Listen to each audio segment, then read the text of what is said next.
नमस्कार, मी सुरेश चिरडे. आपण पाहतात महाराष्ट्र 24 न्यूज.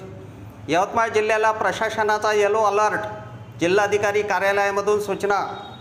मौसम विभाग नागपूर यांनी दिनांक 18 ऑगस्ट रोजी निर्गमित केलेल्या हवामान अंदाजानुसार यवतमाळ जिल्ह्यात दिनांक 18 ते 20 ऑगस्टपर्यंत येलो अलर्ट जारी केला असून विजांच्या कडकडाटासह पावसाची शक्यता असल्याचे कळविले आहे.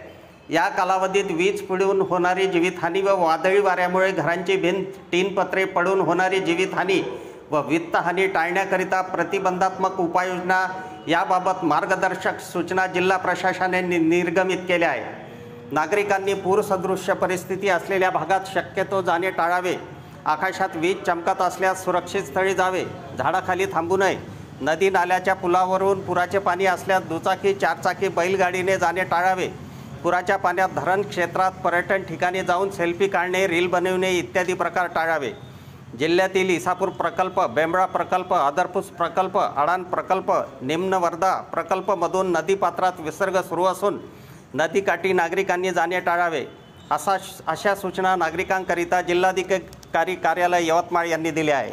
आमच्या पुढील बातम्याचे अपडेट पाहण्याकरिता आत्ताच आमच्या चॅनलला सबस्क्राईब करा व बेल आयकॉनवरती क्लिक करा. धन्यवाद.